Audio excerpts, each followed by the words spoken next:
Welcome to the Goodyear Planning and Zoning Commission meeting. We're excited to have you be a part of this important public process. Tonight, you will have the opportunity to address the commission on both non-agenda and agenda items. The agendas and speaker request cards are located in the back of the council chambers.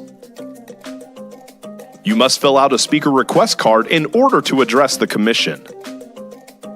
Please hand in your completed card to a city staff member. You may check the "I do not wish to speak" option on the card. This allows you to still voice your opinion on an item on the record without having to speak. In accordance with the Americans with Disabilities Act, please contact a staff member if you need any assistance. Public comment on a non-agenda item will take place during the citizen comment portion of the evening. These are items that don't appear on tonight's formal agenda. The commission secretary will call your name when it's time for you to speak. At that time, please approach the podium and tell us your name for the record. You'll have a maximum of 3 minutes. The timer is on the screens visible from the podium. Note that you may also choose not to speak if other speakers before you have said what you wanted to say. Shouting, cheering, and loud noises will not be tolerated, and violators may be removed for disrupting the meeting. Goodyear Planning and Zoning Commission meetings stream live on YouTube and online at goodyearaz.gov. Follow the city's social media pages so you don't miss out on all that's happening in Goodyear. Thank you for coming to this meeting and being an active part of your city. And remember, it's a great time to be in Goodyear. Good evening. The Planning and Zoning Commission meeting for August the 13th, 2025 is called to order. Will you please join me in the Pledge of Allegiance?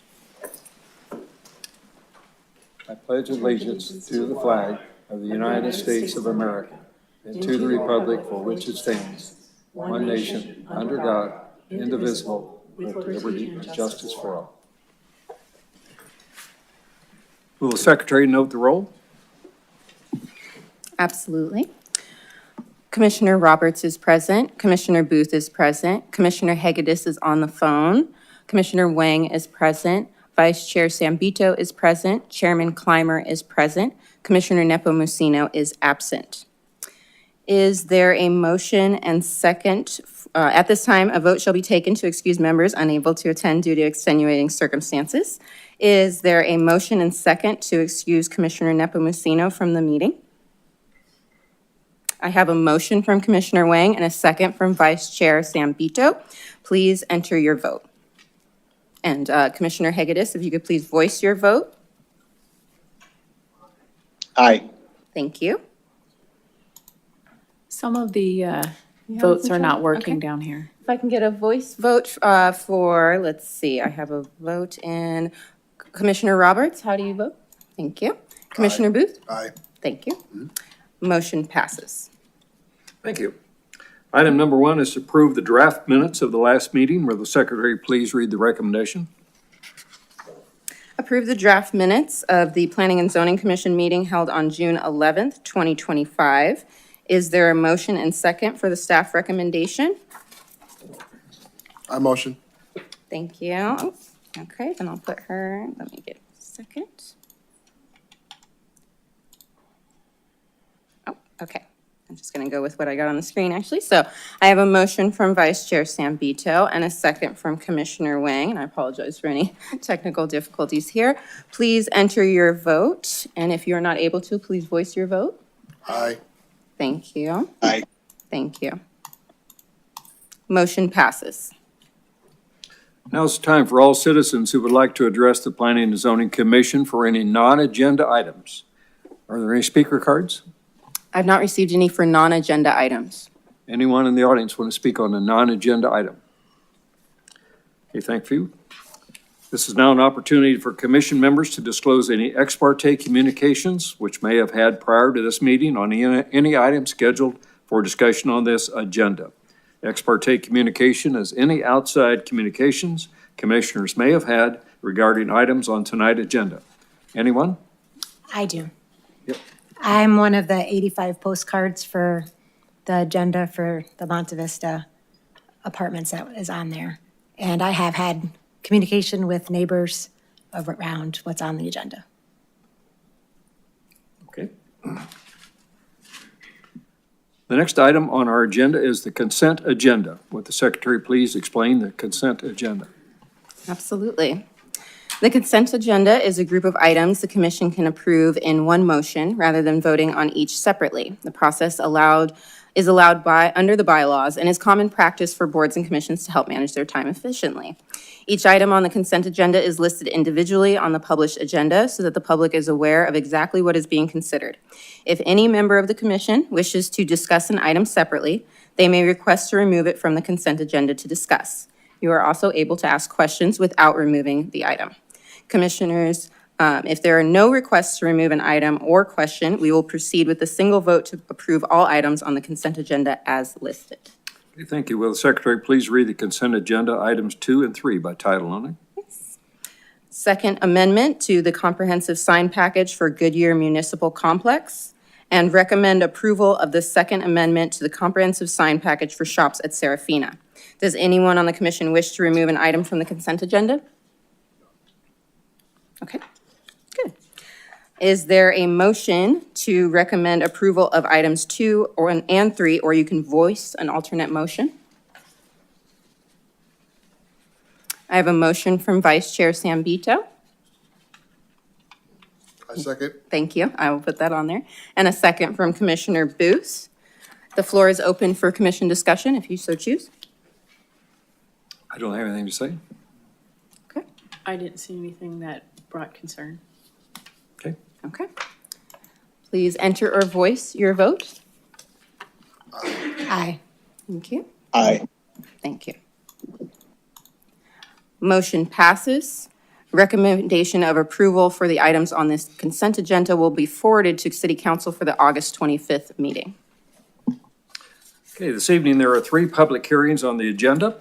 As a reminder, the Planning and Zoning Commission is a recommendation board for City Council. The commission will vote on each item and forward their recommendations to council. Council makes the final decision on all items. Agenda item number 4 is the rezone for Pickering. How did that? Discern. Pickering. Okay, I don't have any French in me, I'm sorry. I'm going to open the public hearing. Principal Planner Ann Dolmich will present. Good evening. Good evening, Chairman Clymer and Commissioners. This is a rezone request for Picern at Palm Valley. The project site is 17.55 acres in size, and it's located at the northwest corner of Monte Vista Road and Pebble Creek Parkway. Existing zoning is Palm Valley Phase 8 Planned Area Development, or PAD, and that PAD allows high-density residential, which is the city equivalent of MF 18, or 18 multifamily units per acre. Under the current zoning, up to 315 units would be allowed on the site, and a site plan was approved in 2007 for a 300-unit complex, but that was never constructed and the site has remained vacant, and that site plan is now expired. The applicant is requesting to rezone the property to PAD with underlying MF24 zoning with a PAD overlay. The overlay will modify some of the MF24 standards, and it will establish some additional standards for this site, and we'll see more on upcoming slides. And this new zoning will allow the development of a 383-unit multifamily development, which will have a density of 21.8 units per acre, so a little bit under the maximum 24 allowed. The general plan designates this site as neighborhoods. Neighborhoods is compatible with a variety of housing types, from large lot, single-family residential, to multifamily up to 18 units per acre. Densities higher than 18 units per acre can be allowed in certain situations when it's in the village center overlay or the mobility corridor overlay, and with additional circumstances like on an arterial road. Excuse me. Unfortunately, that situation does not apply to this site. It is not in either of those general plan overlays. However, since the site is under 20 acres in size, It can develop up to 24 units per acre without needing to get a general plan amendment. The applicant has provided a conceptual site plan showing the 383 expected units on the site. The site plan also includes 746 parking spaces, which is over the minimum required. And there will be ingress and egress from both street frontages. Several amenities will be offered, such as a clubhouse, pool, tot lot, outdoor games, barbecue, and a dog park. I just want to emphasize that we are not approving the site plan tonight. The applicant will be required to make a formal site plan application to staff. Tonight, we are just approving considering the rezone request. And there are two entrances to the site, one from Monte Vista, which is the main ingress and egress. Two gates will be provided, and those are the blue lines shown here in the exhibit. A small number of parking spaces will be located outside of the gates for visitors. There is a driveway, a proposed driveway, approximately 142 feet in length from the curb to that little roundabout, and then some additional queuing space in front of the gates. So vehicle backups into Monte Vista should not be an issue. However, the applicant is proposing a deceleration lane on Monte Vista to address some of the neighboring resident concerns.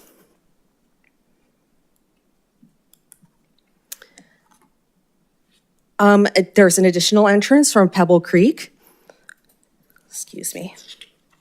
This will be located at the northeast corner of the site from Harvard Street, and Harvard Street is a private driveway with shared access for both the Picern site and the Village at Harvard Crossing site, which is the multifamily development to the north. This driveway is signalized at the intersection with Pebble Creek Parkway. There's also dedicated right turn and left turn lanes into the site. And a gate will be located at this entrance as well. Again, that's the blue line shown here.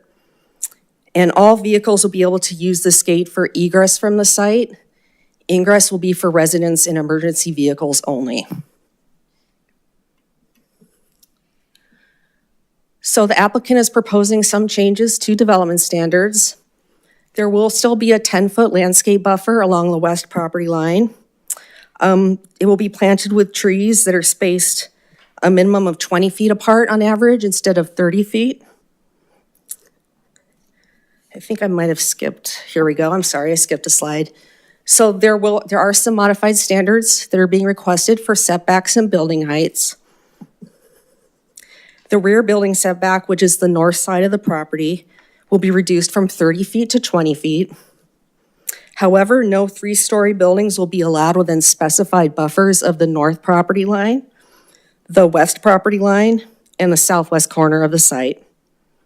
And these standards were chosen to be mindful of the existing residential development that surrounds the site. On this exhibit on this slide, any building that's depicted in yellow will be required to be limited to 2 stories in height. The other residential buildings on the site could be as tall as 3 stories. The clubhouse building and cabanas are expected to be only 1 story. And again, there will be some changes to landscaping and open space standards. There will be a 10-foot landscape buffer along the western property line, and trees will be spaced no more than 20 feet apart. The typical standard is 30. Private space will be reduced from 60 square feet per unit to 52 square feet per unit. That's private open space. Common open space will be increased from 400 square feet per unit to 408 square feet per unit. So it's an equal trade-off. Specific amenities will be required, and those are noted in the PAD regulatory document. There will be a public trail along both street frontages, in addition to the existing sidewalk, and it will include pedestrian connections into the site, as well as shading and bench seating. And that is a public trail. The rezone is also requesting specific standards for windows design. There will be,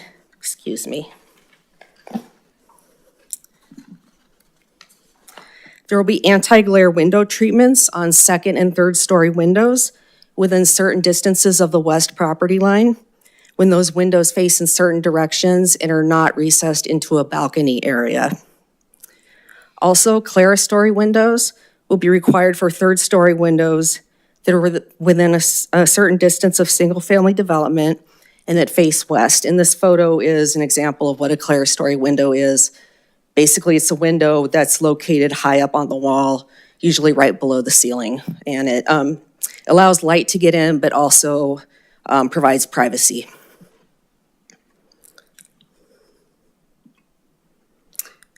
There was a neighborhood meeting for the project on February 28th, 2024. Several topics were discussed during that meeting, including the appropriateness of the density of the project, impacts to traffic, sufficiency of parking and the ingress-egress design, amenities and landscaping, the expected prices of the units, and the timing of approvals and construction.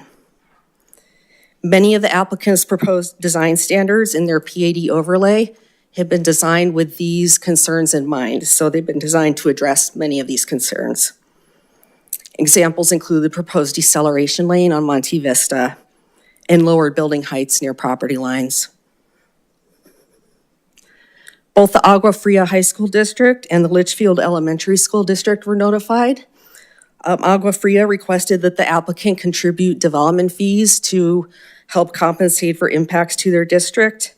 The applicant's been asked to work on an arrangement with them, and the applicant is here tonight, so if you have any questions on the status of that, they should be able to help you. Finally, notices for the neighborhood meeting and for this public hearing were provided as required by state and local law.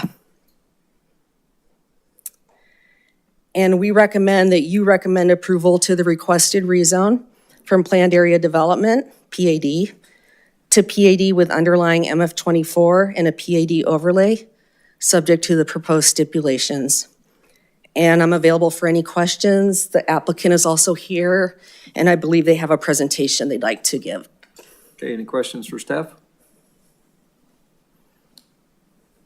Okay, would the applicant like to make their presentation, please? And again, you have a 10-minute limit.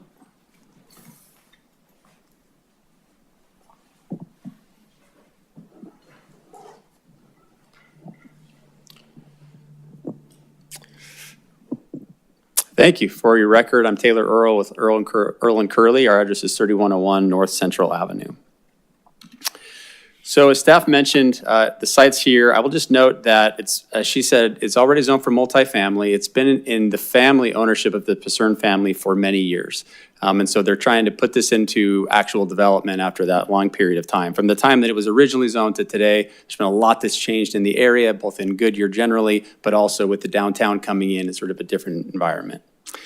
Here's the context plan to show you how that sits when you have the commercial centers to the southeast and the multifamily in the area, and then of course a single family, which I'll walk through how we've done our best to address that.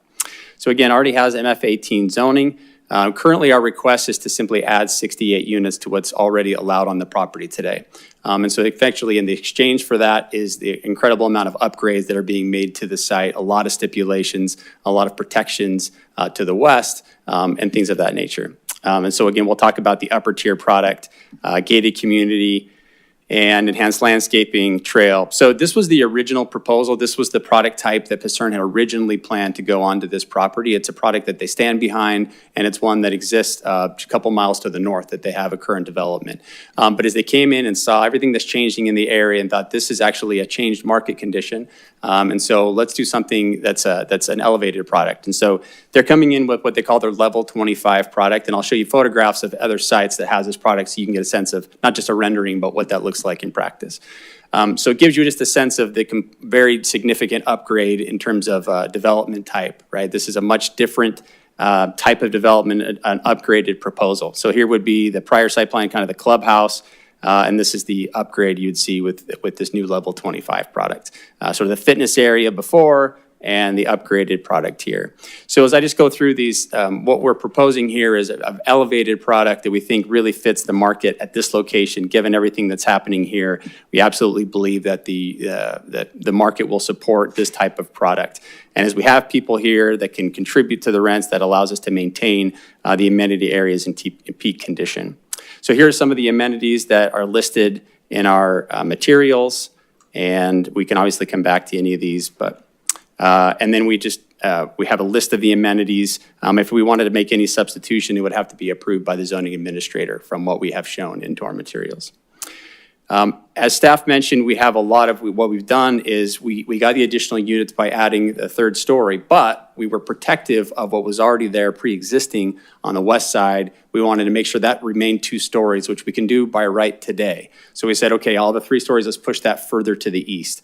And so what you see there is that 2-story buffer all the way across. And then you also have the measurements there, which is taking into account the fact that you have an open space. The community has their own open space to the west of our site. So it adds in a very natural buffer in addition to the pushback that we are doing with our buildings as well. So you have a very significant amount of buffer between even our 2-story units and the backyards of those homes. And so this is the way that would look if you were looking north on Monte Vista. You'd see sort of 2 stories to the west and then 3 stories to the right. We took the existing site plan on the left and that is expired, but also the proposed plan on the right, and really tried to model it off of each other. So we were effectively sort of matching it to the extent possible, and again, keeping that height reduction over to the west. So again, as I mentioned, the area's changed. You have a lot of height that's being allowed within the GSQ area. These are just proposals in terms of designs that might look like. And then you have, of course, the Civic Square. And right across the street from us, you have a 4-story apartment building. So this is the sense of height that is next to our site. So one of the principles in Goodyear is a concept of graduated density, where you're graduating the density down as you get away from those type of intense areas. And so that's really what's occurring here. You have a lot of height over to the east, and as it transitions to the west, you go to 4-story, and then within our site, we have 3-story, and then it goes to 2-story. So we're following that graduated density concept away from the downtown. You see this concept in Phoenix. They have plans that focus density in certain areas, and as you get further away from those cores, they graduate the density down. This is Phoenix's downtown, for example. You have certain areas that have a lot of height and density, and then as you get away from those cores, it graduates the density down. So that's the principle that we followed here. In terms of land uses, you have a lot of mix of uses that are coming into that area, a lot of really great restaurants that are coming in as well, and we want to continue to see that occur in the future. So ultimately, more customers brings better demand brings not just grabbing them the first time, but keeping good tenants there, and that's really what we want to see in a healthy downtown. So we think this is a great location for this. Your transitioning density, your proximity to the city's new downtown area creates a walkable environment. The housing density supports quality restaurants and retailers, not just having commercial, but having good commercial. We don't want a bunch of chain restaurants. We want unique restaurants. And then you have folks who may say, I want to be next to the downtown, but I don't want to be on top of the action, right? I don't necessarily want to be within where I might hear outdoor music, but I want to be close enough to walk. This creates that opportunity for people to have that type of environment, but not be right on top of the action, but be within a short walk of it.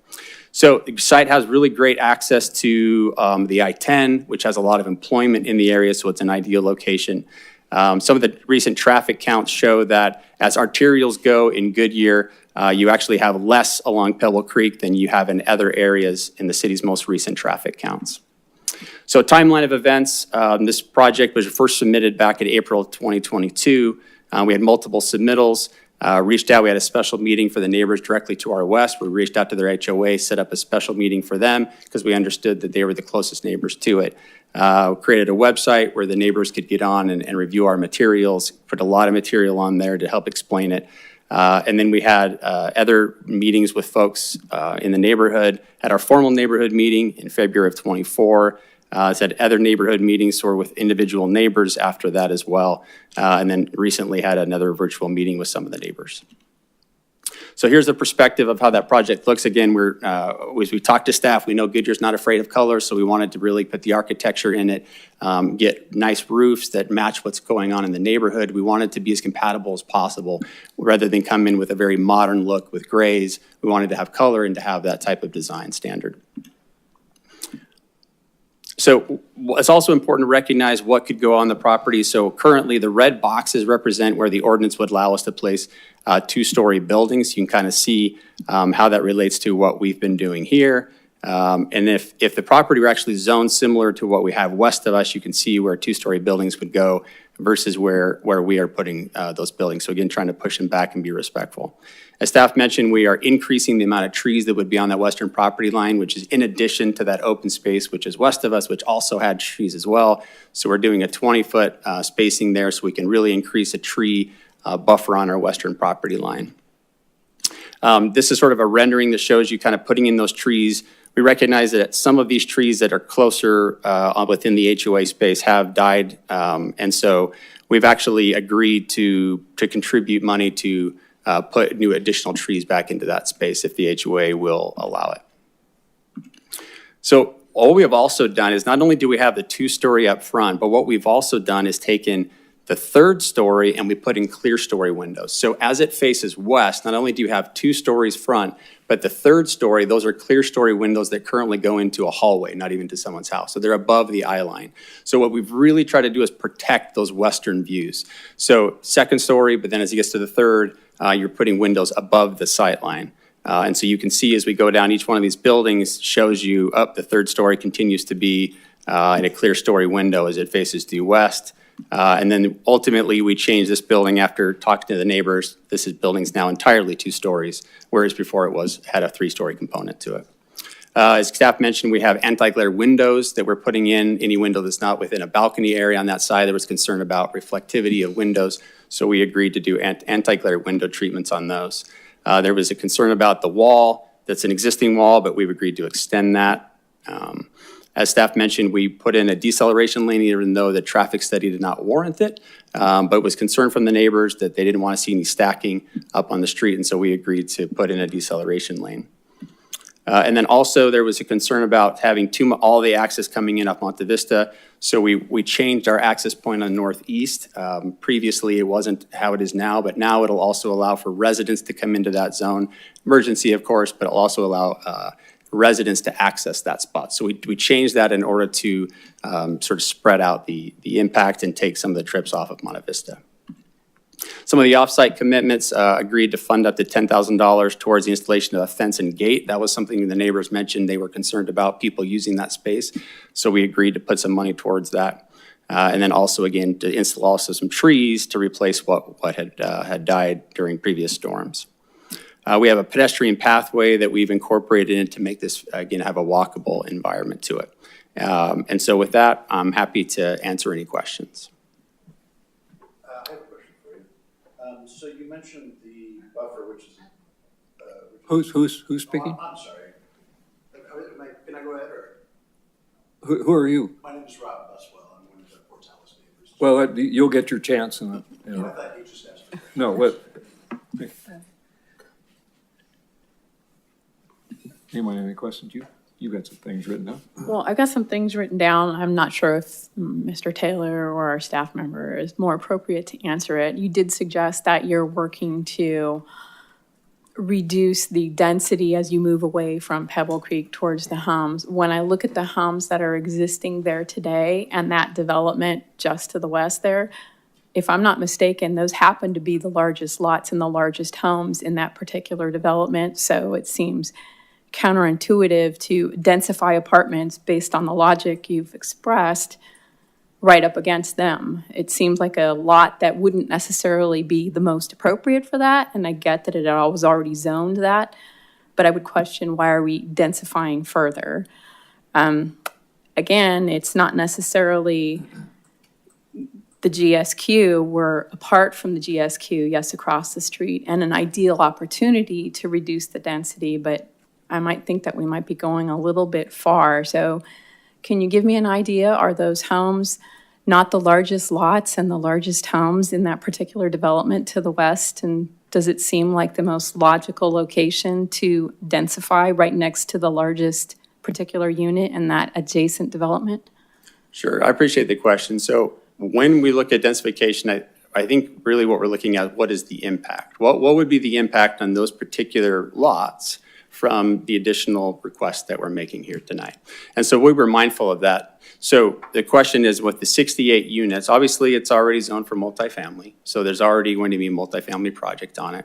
So we thought about several of the things that we've heard about. So people usually have a concern about traffic.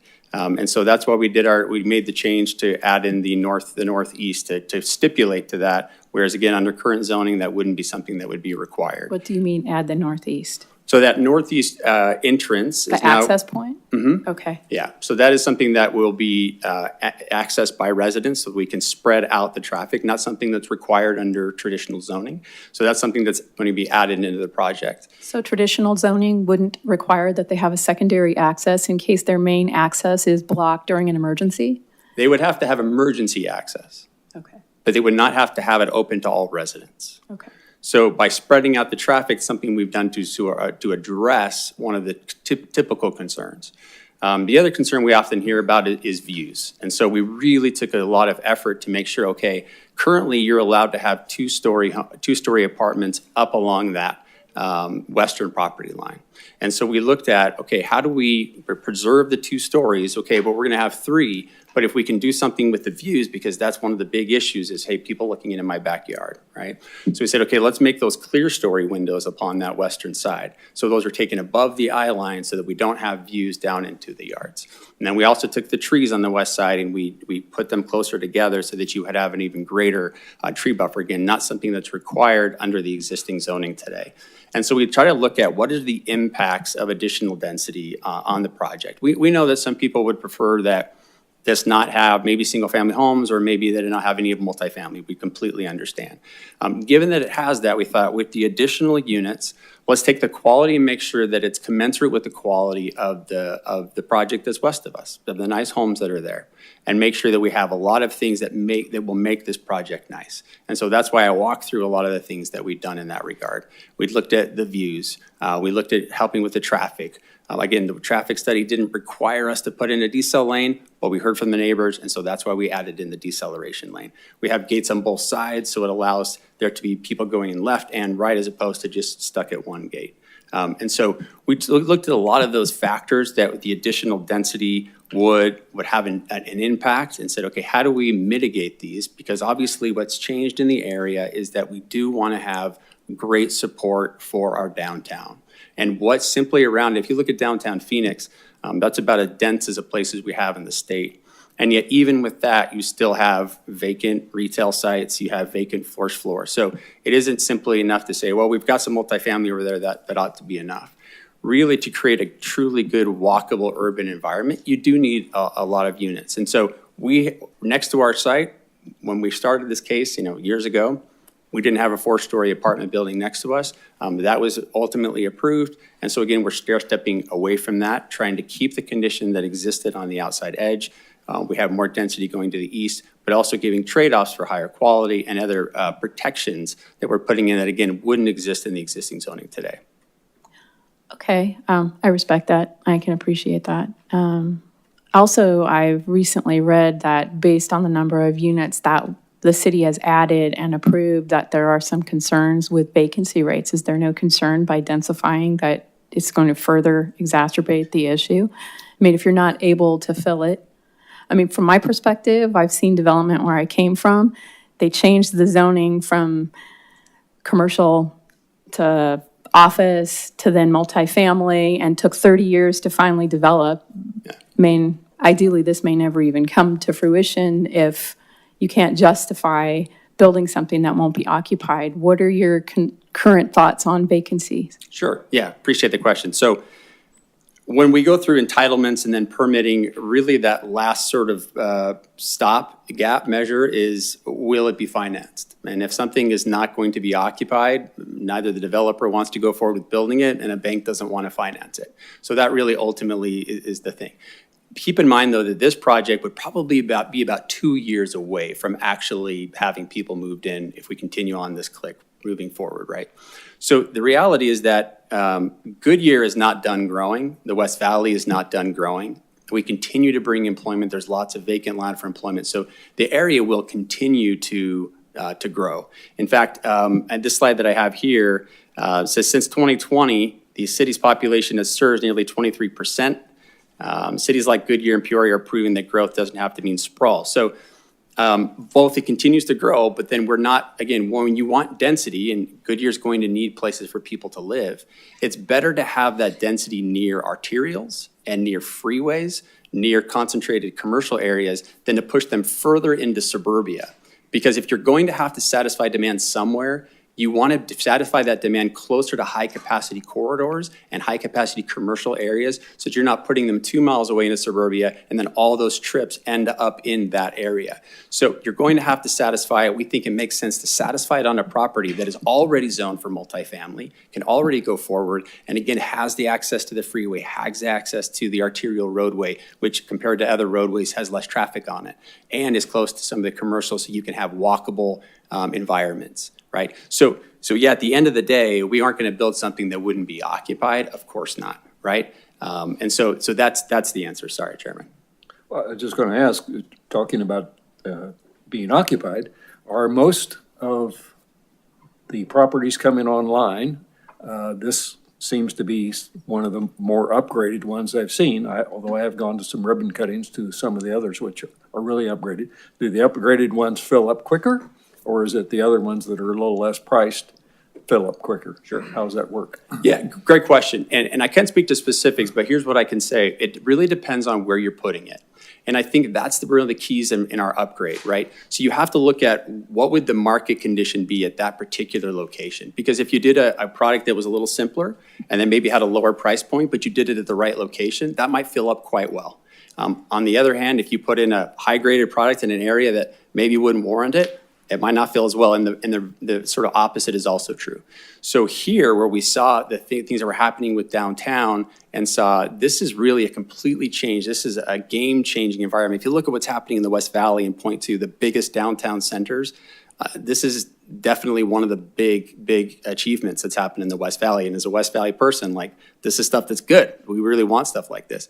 So it allows us to put in a higher grade product, right? And be able to get the rents out of those that can then support all of the amenities, make sure it's maintained well over time, because we believe the rents will be there given all the things that I mentioned previously, right? So it is a great site to have an elevated product. Anyone else? Okay, thank you. Are there any speaker cards? Yes. All right, Robert Buswa, if you would like to come up. Please be aware, each speaker is limited to 3 minutes. The screens will let you know how much time you have left to speak. Before you begin to speak, identify yourself by clearly stating for the record your name and if you are a Goodyear resident. Thank you. My name is Rob Buswell. I am a Goodyear resident. I live in the community of Portales, which is located directly to the west of the proposed apartment complex. Both myself and pretty much every neighbor that I've spoken to in my neighborhood is opposed to this apartment complex and even more opposed to the proposed rezoning of this complex. We have a lot of concerns, not the least of which is the fact that Goodyear is a suburban community and our neighborhood, Portales, is a gated community. We moved to Goodyear because we didn't want to live around a bunch of apartments. We moved into this neighborhood in specific, being a gated community, because we value our privacy. And we feel that this apartment complex is already going to infringe upon that and our property values. And, we feel that the noise and from the apartment complex will be an issue. We feel that although they've, made some changes to their original plan, such as putting in a lane to where their gated community, the ingress and egress from their gated community on Monte Vista, Monte Vista already gets backed up without an apartment complex being there. At our gated community, when you have people coming in and out of gates, it's not as quick as somebody just turning onto an open street. I appreciate what they've done to amend their plans to try and make this more viable for our neighborhood, the people in our neighborhood, but I don't feel like it's enough. I think that it's an infringement upon our neighborhood. I do have a question specifically for the developer. But on the west side of their property, actually the east side of our property, there is a walking trail. It is private. Our residents have to have a key to access that. So you mentioned something about a $10,000 improvement to put a gate there so that the people from your community, I assume, can't access that walking path that is our community's. Is that correct?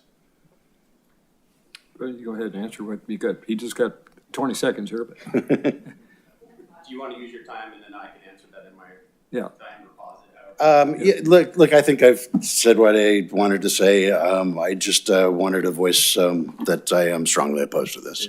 Just one quick question. How long have you been a resident there? I've been a resident in that community since 2008. The house I live in now is since 2013, and my house is directly next to this walking path that is in between these two properties. Thank you.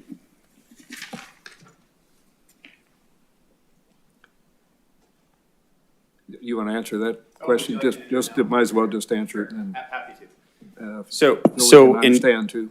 sure, in discussing with some of the neighbors, there was concern that with that open trail, it doesn't have a gate on it today. And the concern was that some of our residents might go and use it. We have a lot of amenities on our site. We're putting in a walking trail, but we understand the concern. And so we said that we would contribute $10,000 towards building a gate there. But the reason I can't promise it is because it's not our decision. It's ultimately up to the residents, to the HOA. Some residents may or may not want to have another gate there. I can't say, yeah, we'll do that for sure. And then people say, you didn't keep your promise. Well, it's not my call. So we decided, well, what we can do is put that money towards the HOA. If it's not something they want, then that money can come back. But that was the commitment that we made. I see. Okay, thank you. Okay, next. Yes, Michelle Wallace.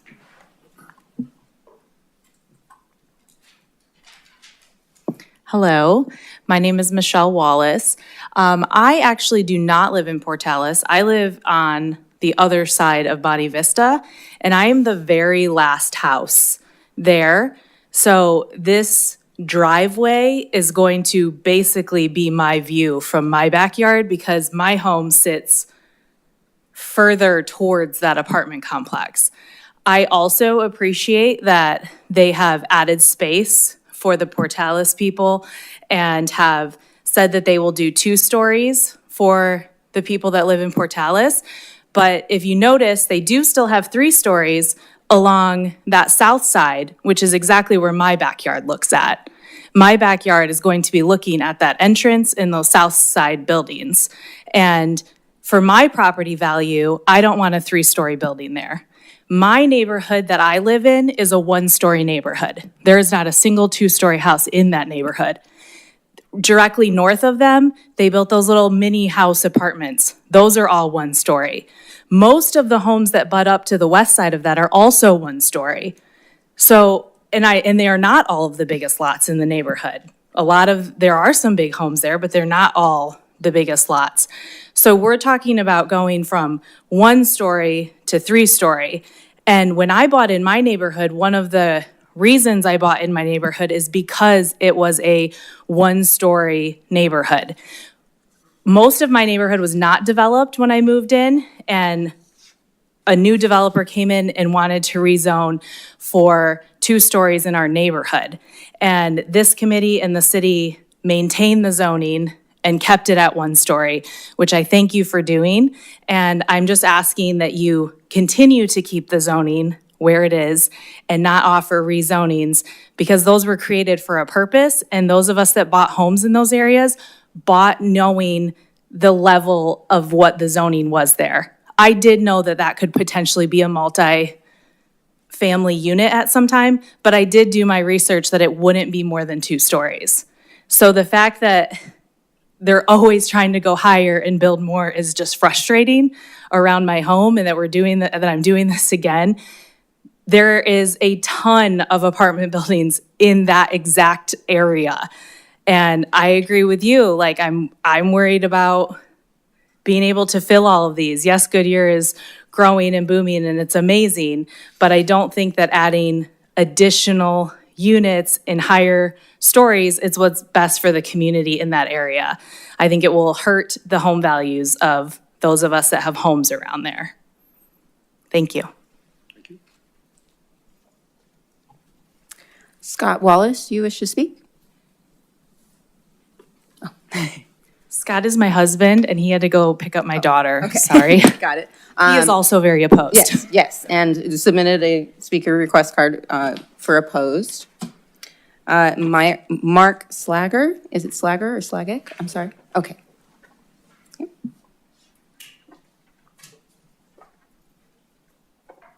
Mark Slager. I live in Portales as well. I actually live right next door to Rob. We share a wall. My wife and I moved in there in February, Valentine's Day, actually, of 2019. My wife's and my biggest concern when we bought that house was that it faced to the east of an undeveloped lot. And the most reassuring thing to us was that it was zoned that it couldn't be over 2-story. If you stand, I mean, we literally have a viewing fence that faces the walking path that they talked about. I don't know, like I've done some ChatGPT rendering myself with my phone of 2-story and 3-story windows. Regardless, it's a very significant view difference, which I'm not a property expert, but I'm pretty sure that's not going to do anything to increase my property value in a positive direction. I do appreciate that they've made some changes to increase the appeal and customer potentially that's in there. I'm personally less concerned about the people moving in there and more the view and the impact to property values in the Portales neighborhood and ultimately the people that drives into our neighborhood that way. Thank you. Thank you. I oppose. And then I received one speaker card in opposition from Jeff L., who does not wish to speak. Anyone else in the audience like to speak? Okay, we're going to close the public hearing. Will the secretary please read the staff recommendation? Recommend approval of the request to rezone approximately 17.55 acres, generally located at the northwest corner of Pebble Creek Parkway and Monte Vista Road from Planned Area Development, PAD, to the Planned Area Development, PAD zoning district with an underlying zoning district of multifamily, MF 24, with PAD overlay as set forth in the draft of ordinance number 2025-XXXX. Is there a motion and for the staff recommendation, or you can voice an alternate motion?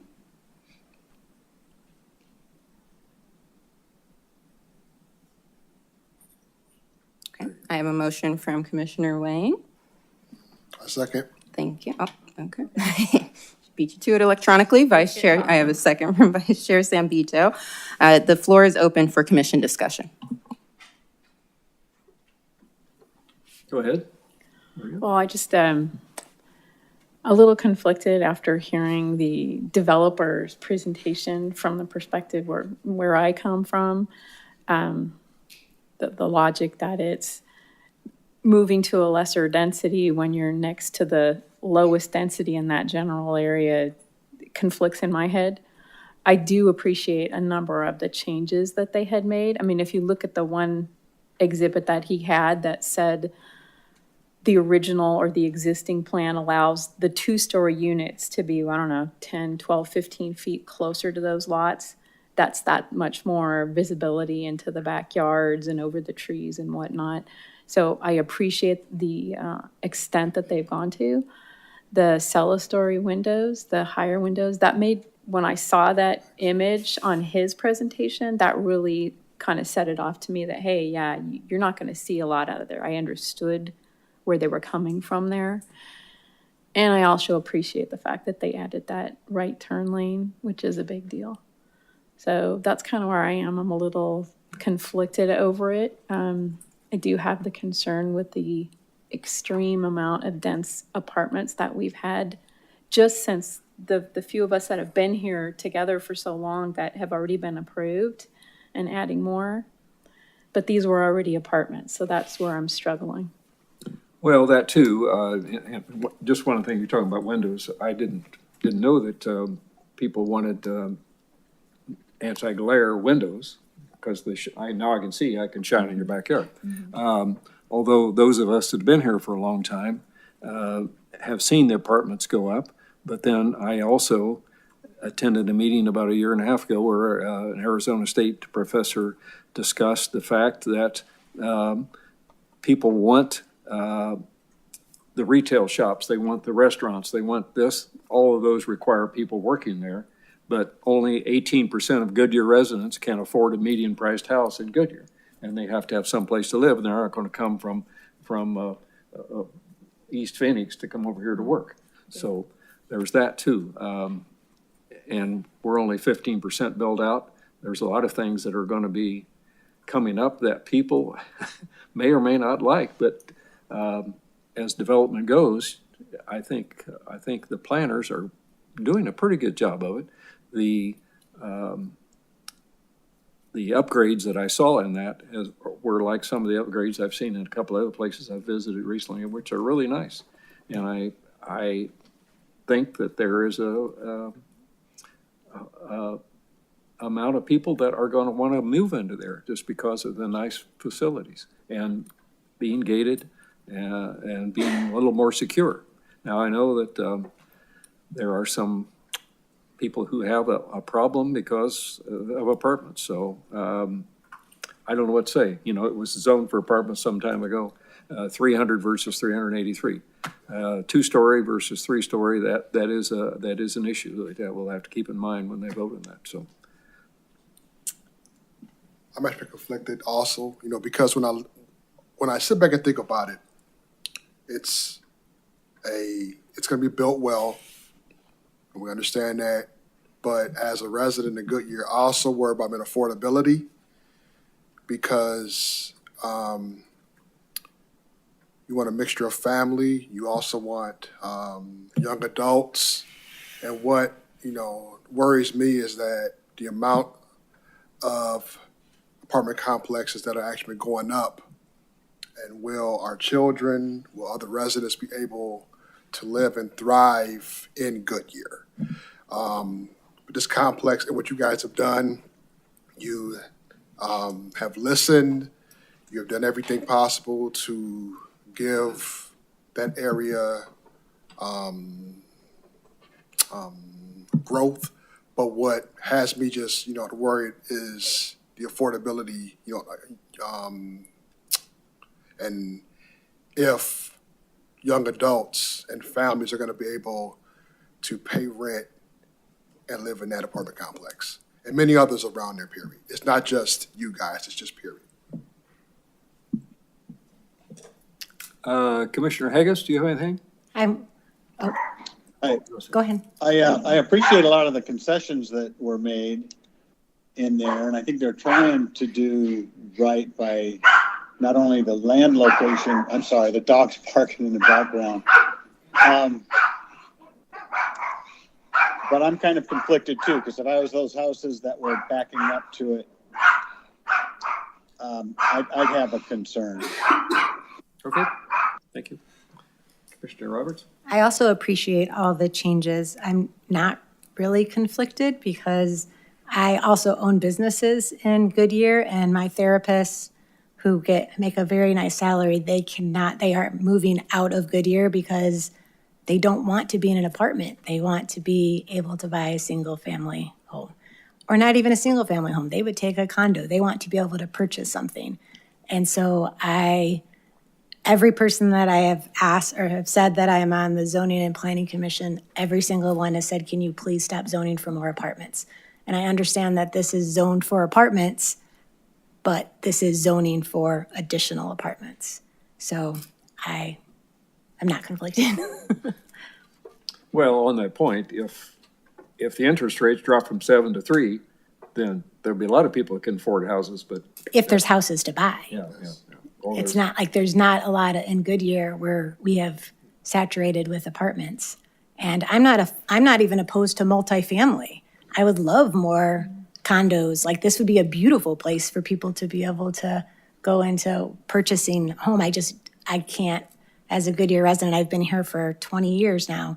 And we were very fortunate to be able to purchase a home. And I can't get therapists to work out in the West Valley because there's not even places to buy. So that's right. Okay, thank you. Anyone else? Okay. It's getting common though, because it's for a major city, apartment is pretty common. Because since, Phoenix is, well, I think we're top 5 in the nation, right? Population-wise. So, and then since we're getting more and more people moving here, and again, I think we talked about it that as we're growing, we need more people coming here to work. And again, people can't afford to buy a house, so we need apartments. And again, apartment is it's very popular for a major city. So me coming from a larger city, apartment is pretty common. And I used to live in an apartment, so to me, living in a 5-6 story apartment, it's pretty common to me. So to me, it's not really. And I appreciate that the developer, they try to make it really nice. It's compared to 10 years ago. I would definitely oppose to what they did 10 years ago, but now see all the availability, all the accommodation they have, the clubhouse, workout facility. I would love to live there. Let's say if I had the opportunity, let's say if I was single or if I only have one kid, I would be okay living there. Okay, we'll call for the vote. Okay. Please enter your vote, and if you're not able to, I will call on you individually. And there we go. Commissioner Hegedus, how do you vote? Aye. Thank you. Commissioner Booth? Aye. Commissioner Roberts? Nay. Thank you. Motion passes. Recommendation of approval will be forwarded to City Council for the August 25th meeting. Again, this is a recommendation only. It's not a final vote, and you get your shot again at the council meeting coming up, and they are the final deciders. Thank you. Okay, agenda item number 5 is the use permit for Terrible's Convenience Store. I'm going to open the public hearing. Senior Planner Kyle Abbott will present. Good evening, Kyle.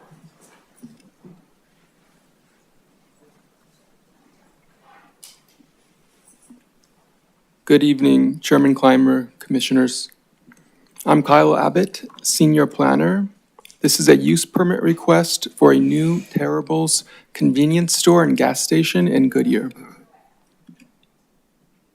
The proposed Terrible's convenience store and gas station is approximately 1.29 acres. The project is proposed to go just north of the commercial center called Pebble Creek Plaza. The center includes a 24-hour Frederico's drive-through restaurant with use permit approved by City Council in October 2020. The applicant proposes an approximately 5,200 square foot convenience store with an approximately 2,700 square foot fuel canopy area, providing 4 gasoline fueling pumps that can serve up to 8 vehicles at a time.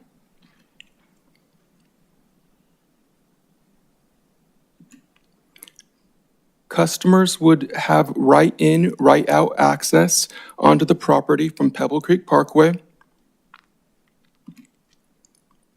right-in, right-out access to the property from Virginia, plus access onto the property from an existing Pebble Creek Plaza drive aisle. There is an active and accessible traffic light at the south end of the Pebble Creek Plaza. Upon arrival at the property, customers will have the option of using one of 27 parking spaces and entering the convenience store or heading to the fuel pumps.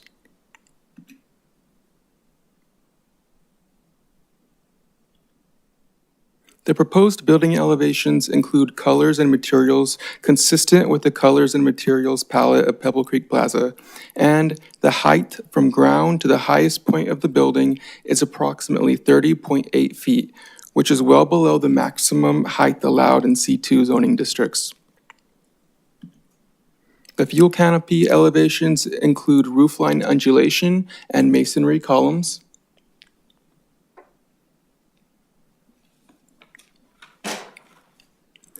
Staff evaluated the proposed development with use permit and convenience use criteria provided in the zoning ordinance.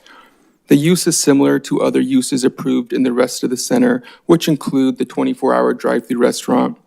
The nearest residences are Evolution at Astoria Falls Apartments, which are separated from the proposed development by the RID Canal.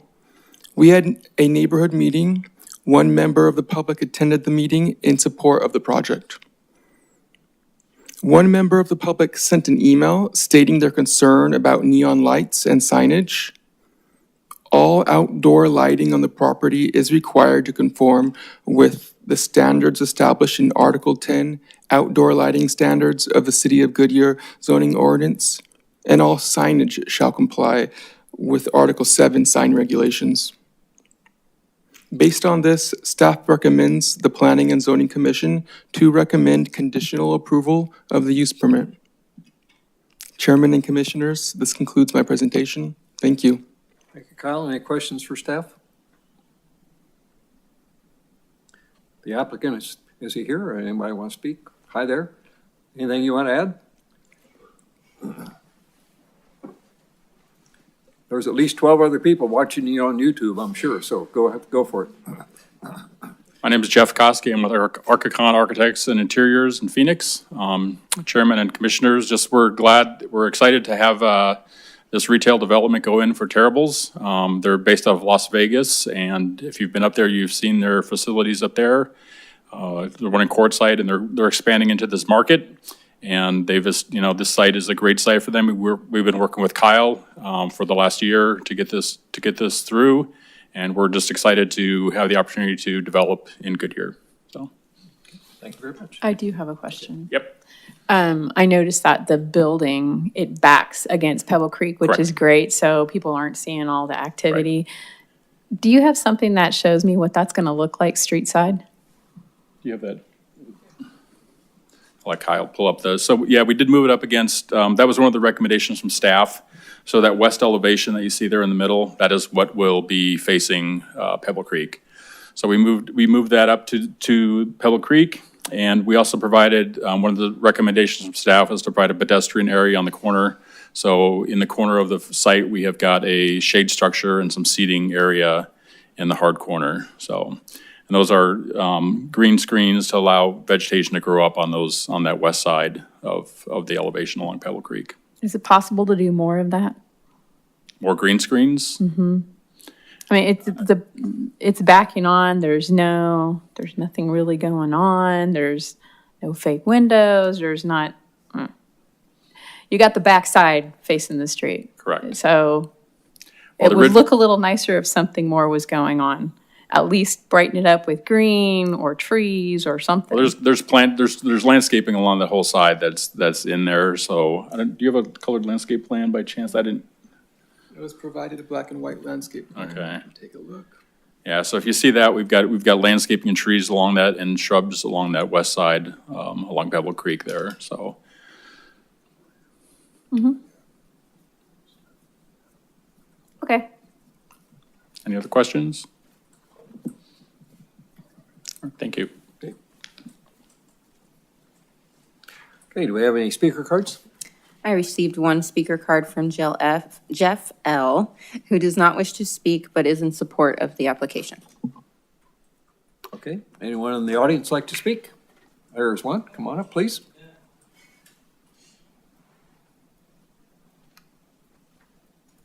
Jeff Levy, live in Goodyear. Speak in the mic, please. Oh, Jeff Levy, I live in Goodyear. Maria, you just brought up about worrying about screening in the back of this gas station. Well, I live close to Pebble Creek Marketplace, and you guys approved the strip mall over there a couple years ago by Grayson's son. And the back of that building faces McDowell Road, which is loads of traffic on there with no screening. So I don't know what the big deal would be with this gas station not to have screening. We already have, an ugly apartment building right next to the Harley Davidson dealer that looks like a mental institution. But the mall, the strip mall over in front of Winco, the back of that faces McDowell, and there's no screening, so I can't see why we would ask this developer to put screening when you just go around the corner and there's another building with no screening. Okay. Correct? Anybody? I assume you're the one that was in favor of the gas. Yeah, I've Okay. been in Las Vegas and their stations are great. They take care of them. They're beautiful. Okay, They're like QT, so. And they need something over there. I know we're getting QT on Indian School Road, which is great. But they need something when you come out the main gate that's on the other side of Pebble Creek. The development, Pebble Creek development. There's no convenience store right there. So a lot of people from Pebble Creek are looking for a convenience store right there because you want to go out for milk or something, you got to go to Winco or go out on McDowell. So, thanks. okay, thank you.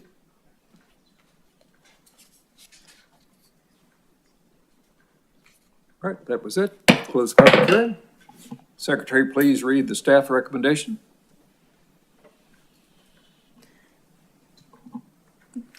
Recommend a conditional approval of the use permit request for a convenience use, Terrible's Convenience Store with a gas station, proposed on an approximately 1.29 acre property, Zone C2 General Commercial, located at the southeast corner of West Virginia Avenue and North Pebble Creek Parkway, the property, subject to stipulations. Is there a motion for the staff recommendation, or you can voice an alternate motion? I motion. I got a motion from Commissioner Booth. I got it on here this time. Okay. Second. Okay, thank you. Second from Commissioner Roberts. The floor is open for commission discussion. Anybody?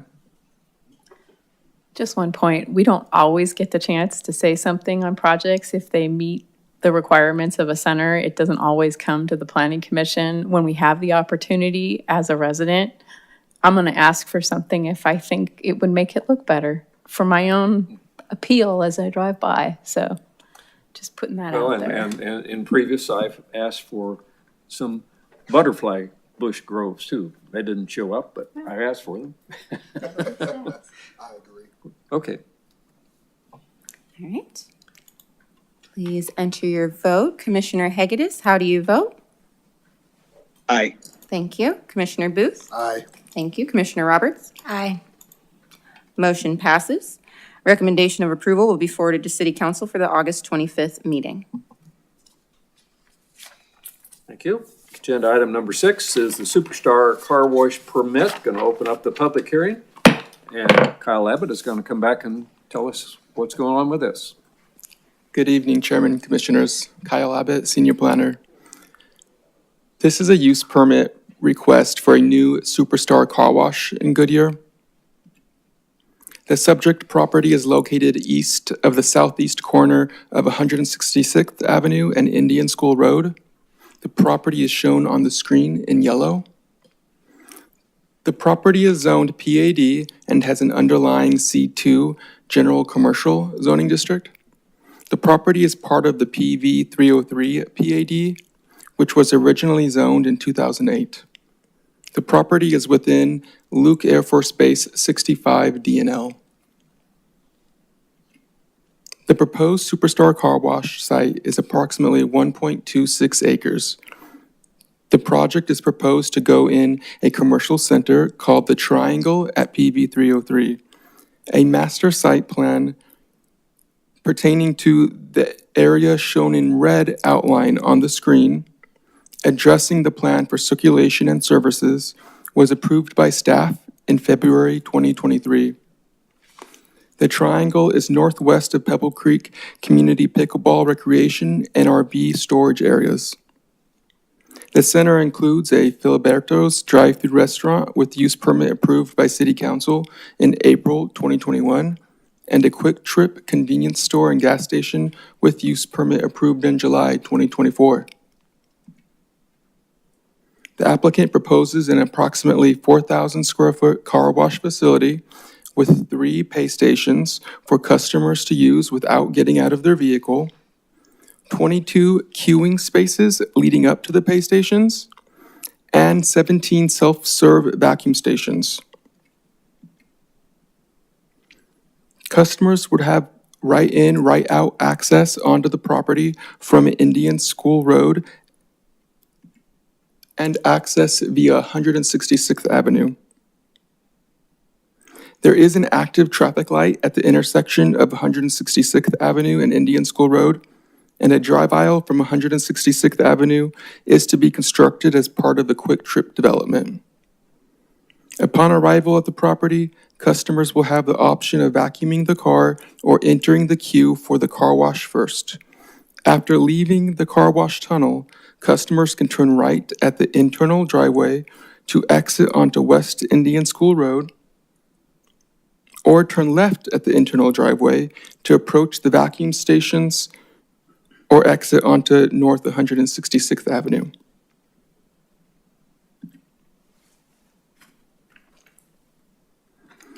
The proposed building elevations include colors and materials consistent with the colors and materials palette approved with the master site plan for the center. And the height from ground to top of the highest parapet is approximately 30 feet, which is well below the maximum height allowed in C2. Staff evaluated the proposed development with use permit and convenience use criteria from the zoning ordinance. The tunnel does not face the neighborhood, and the proposed development is more than 500 feet from the nearest resident. We had a neighborhood meeting. 2 members of the public attended the meeting. No opposition was received, and 1 member supported the project. Based on staff evaluation and public participation, staff recommends the Planning and Zoning Commission recommend conditional approval of the use permit.